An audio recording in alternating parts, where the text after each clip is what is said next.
mostrando para o profeta a mentalidade de quem ele vai, ao qual ele vai levar o evangelho. No verso 3:6, nem há muitos povos de fala estranha e de língua difícil, cujas palavras não possais entender. Se eu te enviasse a estes, certamente te ouviriam, mas a casa de Israel não aceitará ouvir-te, pois não querem me escutar, porque toda a casa de Israel é obstinada e rebelde. Veja que a rebelião de Lúcifer, que começou lá no céu, e de lá eles foram derribados, eles foram derrotados, ele estendeu essa rebelião aqui na terra. E é o mais terrível de tudo, é que vemos que esta rebelião muitas vezes está entre o povo de Deus, dentro da casa de Deus.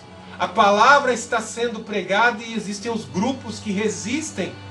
Veja, o próprio Filho de Deus veio para os seus e os seus não o receberam. Veja que a casta dos mais estudiosos, que eram os fariseus, os saduceus e os escribas especialmente, que trabalhavam com a letra das escrituras, tudo estava ali demonstrando pelos sinais no céu. Veja que eles não vieram ali adorar ao Senhor Jesus Cristo quando ele nasceu. Sabiam o local exato pela letra, mas não foram adorar. Como filhos da serpente, perseguiam o Filho de Deus, perseguiam João Batista, perseguiram o Filho de Deus, perseguiam os profetas, matavam os profetas. Veja que situação terrível. Chegamos a um ponto que as pessoas, em suas deficiências cognitivas, não conseguem mais compreender a palavra de Deus devido ao emburrecimento. Porque se dedicam, às vezes até mesmo o povo de Deus se dedica ao entretenimento, a TikToks, aos shorts, a tanta besteirol que é passado nas redes sociais, escravos de smartphones, mas não sabem explorar o conhecimento de Deus que muitas vezes está dentro do smartphone. Pois quando queremos acessar boas páginas, nós vamos encontrar gamas de informação, gamas de estratégia. Ah, não tenho tempo de estudar a palavra de Deus. Tem canais que oferecem o conhecimento da palavra de Deus de graça. A pessoa está tendo a oportunidade hoje de acessar boas páginas, adquirir conhecimento. Páginas vou citar aqui, o Instituto Charles Spurgeon oferece aulas de todas as disciplinas do curso de teologia, mas poucos ali se apropriam. Eu vejo isso pela quantidade de likes e visualizações. As pessoas não querem aprender, né? Querem se dedicar ao besterol. E essas doenças espirituais que são emitidas por frequência, visualmente, muitas vezes, entram na mente, vão emburrecendo as pessoas e cegando o entendimento para a realidade do Evangelho. Então Deus está revelando quem o profeta, para quem o Evangelho, a mentalidade de para quem o profeta vai ter que pregar. E eu te faço tão rigoroso e inflexível quanto eles. Faça a tua testa como o diamante, mas dura como a pederneira. Não os temas, nem te assuste com a presença deles, embora os sejam casa rebelde. Veja a situação, a dureza de coração. Vejo isso no exemplo que hoje, se você fala que você é um conservador, e em especial um cristão, como eu disse hoje, os canais mais perseguidos são dos conservadores e dos cristãos, né? Não existe outra gama de pessoas sendo perseguidas, somente cristãos e conservadores. Quando vemos que alguns conservadores entram dentro das universidades, o que ocorre, né? Haja visto aí alguns deputados, Douglas Garcia, vemos aí outros deputados, o cristão, nosso irmão Pavanato, que é vereador aqui em São Paulo, Fernando Holliday, entraram dentro da universidade lá, e o que eles encontraram, né? Toda a rebelião, toda a rebeldia, um exemplo bem explícito da rebelião luciferiana contra a cultura judaico-cristã. E como eles são tratados lá? Com agressividade. E a situação é terrível. Estou citando aqui uma bolha, né? Às vezes vemos que missionários vão levar o evangelho em regiões hostis deste mundo, e lá eles são até mortos, né? Muitas mulheres voltam às vezes viúvas porque certos povos hostis ali matam os missionários. Ou então aqui mesmo na América Latina, eu não posso nem entrar nesse assunto, né? Houve um local aí onde foram mortos 70 missionários por um grupo, que eu não posso citar o nome, senão derrubo o vídeo.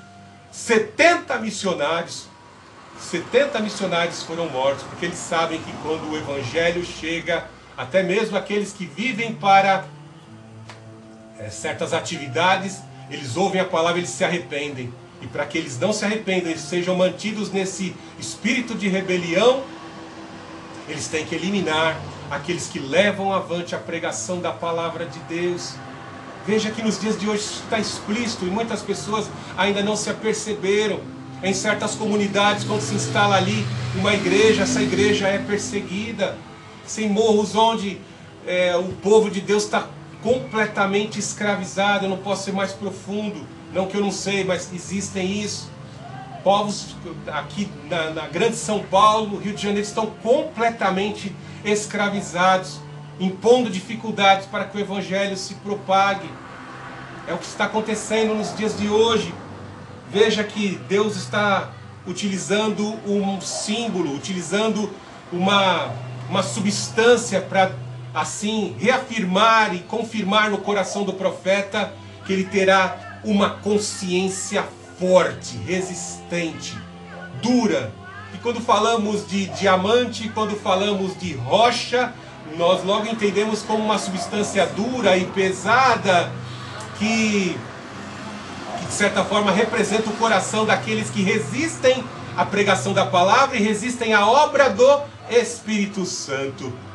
Veja que ele fala que a testa, a cabeça, os sentidos do profeta seriam tão revestidos como a pederneira, como diamante, como rocha dura, e que de certa forma esta consciência, os sentidos revestidos estariam protegendo ele diante das afrontas e do mal que ele haveria de receber em sua vida, pois eles seriam agressivos quando o profeta pregasse. Não é fácil, isso de certa forma, uma mensagem como esta estaria desencorajando a muitas pessoas a levarem avante a pregação da palavra de Deus. E poderíamos estar pensando, eu não vou falar do evangelho para essa pessoa, veja a arrogância, e até utilizam o verso da palavra de Deus, para que ficar jogando pérolas aos porcos? Imagine ficarmos aqui com um saco ali repleto de pérolas preciosíssimas, de alto valor agregado, e jogássemos essas pérolas para os porcos. Os porcos continuariam ali na lama, se chafurdando na lama, comendo ali as suas bolotas, e não valorizariam as pérolas. Mas veja que o texto de Ezequiel mostra que ele é um agente da graça. Deus quer que todos cheguem ao arrependimento, como diz o apóstolo Pedro. Deus não se alegra com a morte do ímpio. Deus não se alegra com a destruição. Entendamos que enquanto há fôlego de vida, há esperança. E nós temos que continuar pregando. Como todos os domingos aqui nós vemos com perseverança pregar a mensagem expositiva, a genuína palavra de Deus. Avancemos no texto, veja. Disse-me mais, filho do homem, guarda no coração todas as palavras que eu te direi. Ouve-as atentamente. Veja a importância de nós, na condição de servos, ouvirmos, atentarmos e praticarmos. Deus está muito mais preocupado com aquilo que você é. Você é muito mais importante para Deus do que com aquilo que você possa fazer. Então a necessidade, atenta à minha palavra, aplica a minha palavra, anda na minha presença e ser uma bênção. Que é terrível, né? Alguns homens se aproximaram do apóstolo Paulo para efetuar e realizar missões, e no meio do caminho foram se pervertendo da sã doutrina, como Demas.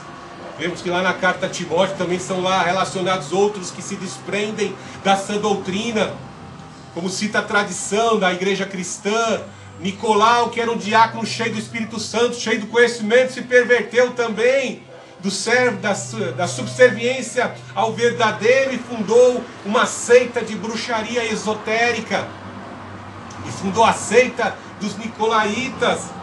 Então a necessidade de atentarmos e submetermos à palavra de Deus. Veja que ele fala: ouve atentamente, cuidado para não se corromper. Você conhece alguns missionários? Eu conheço algumas histórias, não vou citar nomes, mas que foram para determinadas regiões do país como evangelistas, foram trabalhar ali pregando a palavra de Deus, mas quando chegaram lá viram tanta imoralidade e de repente caíram na imoralidade, se contaminaram com mulheres afoitas ali em certas regiões, caíram no adultério, caíram na fornicação e abandonaram o Evangelho e envergonharam o Evangelho do nosso Senhor Jesus Cristo. Veja que ele fala no 3,11: vai encontrar-te com os exilados, com o teu próprio povo, tu falarás e lhes dirás: assim diz o Senhor, quer ouçam, quer deixem de ouvir. Temos que continuar pregando. Fale a verdade, testifique a verdade com o teu próprio viver, pois você será um luzeiro. Que às vezes ocorrem de nós, servos de Deus, passarmos por lutas e dificuldades. Deus permite tudo isso para que nós vivamos sempre, todo missionário, todo evangelista, todo pastor, viva na dependência de Deus. Porque quando alguns homens começam a crescer muito financeiramente, começam a crescer muito em poder econômico, começam a construir grandes catedrais, começam a corromper a palavra de Deus no sentido de não pregar mais exortações. Eles não pregam mais exortações, vão se render ao triunfalismo, mensagens triunfalistas, vão se render à vitória, aos determinismos, vão aceitar novas tendências, novas táticas de outras áreas de conhecimento. A igreja passa a não ser vista mais como uma instituição sem fins lucrativos e passa a ser vista como empresa, e por aí vai, né? Então veja aqui, nós temos que entender que somos servos chamados para a consagração e o serviço na obra de Deus. Mas Deus também se preocupa muito com você. Por isso que Deus às vezes põe um espinho na tua carne. Deus põe uma dificuldade que muitas vezes te leva à contrição, a uma vida de humildade durante todo o ministério. O apóstolo Paulo que o diga, que lhe foi colocado um espinho para que ele não se ensoberbecesse acerca das revelações e do poder que foi conferido em sua vida pelo Espírito Santo. Veja no verso 3,12. Então o Espírito me levantou e ouvi detrás de mim uma voz estrondosa que dizia: bendita seja a glória do Senhor, a sua habitação. E ouvi o ruído das asas dos seres viventes que tocavam uma nas outras, e os barulhos das rodas ao lado deles, e o som de um grande estrondo. Nós falamos aqui desta primeira visão, lembra? Ele começa revelando o que ele viu lá junto ao rio Quebar, a visão gloriosa do trono de glória, do arco de cores, das rodas repletas de olhos, dos querubins com pares de asa, 4 asas e 4 faces diferentes. Cada um dos 4 querubins tinha 4 faces diferentes. Mas veja algo interessante, que o Senhor leva ele em espírito. O Espírito Santo o levanta do corpo. O que temos aqui? Algo incrivelmente, né? Nós vemos que alguns espíritas chamam isso de projeção astral. Nós chamamos de projeção espiritual, que é quando o Espírito assim leva a consciência e os sentidos do profeta, do servo de Deus, a quem ele quer revelar os seus desígnios, os seus propósitos, os seus mistérios. Veja algo de maravilhoso no livro de Ezequiel, que essas projeções espirituais ocorrem, mostrando que o profeta podia se deslocar para distintas regiões, como no caso específico aqui aos exilados junto ao rio Quebar, como também projetava o profeta, os sentidos do profeta, a consciência do profeta para o povo que estava lá em Judá, revelando os mistérios, aquilo que os sacerdotes faziam em oculto lá dentro do templo. Veja Ezequiel capítulo 8, o Espírito Santo toca nos seus cabelos e o retira do corpo, retira os sentidos, a alma dele de dentro do corpo e o leva para ali observar toda a sorte de abominação e de idolatria que era cometida dentro do templo, né? Deus também tira ele em visões, nessas projeções, e o leva para a terrível batalha do Armagedon, para os acontecimentos vindouros. Muitos mistérios assim são revelados. E aí veja que coisa maravilhosa, a que ponto chega a espiritualidade do profeta. Esta espiritualidade que nós devemos buscar. A intimidade que o profeta Ezequiel tinha com Deus o levava a ter essas visões. E nós vemos que nos dias de hoje o nosso Deus também quer conceder à nossa vida esses dons, essas capacidades. E o que falta muitas vezes? Muitas vezes é a dedicação daquele que serve, daquele que está sendo comissionado a buscar o poder de Deus, a buscar a intimidade de Deus, com Deus. Veja que Noé, Moisés e tantos outros profetas que tinham missões a serem cumpridas. Veja que o apóstolo Paulo, veja que muitos dos apóstolos, como Pedro, eles tinham essas visões, eles recebiam essas revelações, que eram consequência da intimidade. E o que precisamos neste momento, como aplicação final em nossa mensagem? Precisamos buscar neste contato de intimidade as revelações de Deus, receber dele as estratégias. Precisamos do poder deste Espírito em nosso interior, em nossas consciências, para nos ajudar a ver, a ouvir,